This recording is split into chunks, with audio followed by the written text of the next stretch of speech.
because let's come back to Earth again. Because if we can take our present moment in our own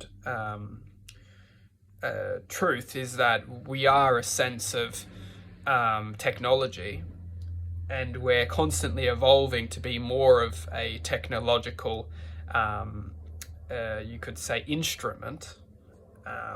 The true identity is the heart, is the love that we have the ability to connect to.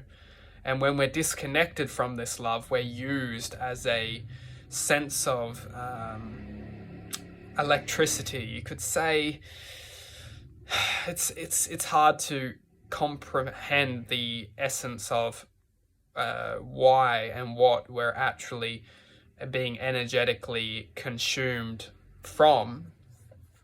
But there's a massive truth, which is fear and stress and worry. When we're in fear, stress and worry, we are drained. It's like almost like the battery is depleted, and then we eventually break free, or some of us are grateful enough to break free from the stress, fearful, or the storm that we're experiencing, and then we end up recharging our energy fields, and then eventually we're caught back up into this battery drain again. So it's quite realistic that we are used as a form of battery. But let's play a little bit within our own ability to feel truth within this life. We can be much more greater than just a battery, to lower energy fields, keeping our awareness, our state of mind in lower energy fields, which we are vulnerable to this, this, you could say, subtraction that we experience when we are in these states of lower, well, not necessarily lower, but states of depreciation.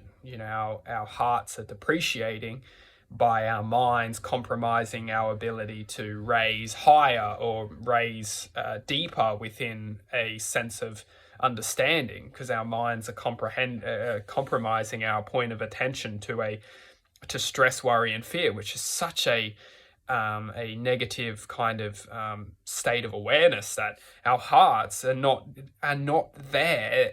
Our heart's closed because it doesn't want this state of awareness coming back to the source, so the hearts close and leave us to suffer.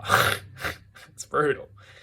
But the truth is that if we can actually focus our attention onto why it's happening, then we can actually understand how to raise to a point of attention or a state of awareness where we don't get affected by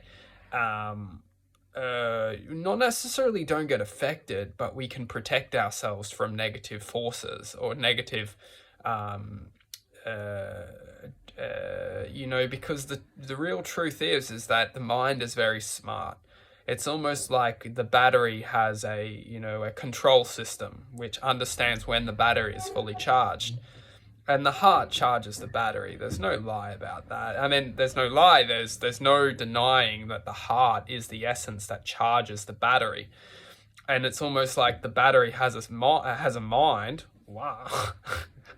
And then when the battery's control system knows that, okay, it's time that the battery's fully charged, it's almost like something in our lives knows how to affect us. It knows how to get to us. It knows how to manipulate us, whether that's through our surroundings, our environment, or even our own fears or our own insecurities. The mind knows how to get to us.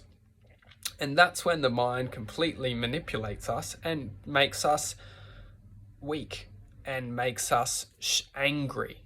And when we're angry, it's almost like the mind cuts the heart's connection off with a higher sense of happiness and love. And then when we're out of that connection, when we've cut that connection, we're just left to our own vulnerability within this world. This physical world is just the state of perception, our point of attention. So maybe when we're happy, maybe when we're joyful, maybe when we're loving, we're actually connecting to another place while being in this reality.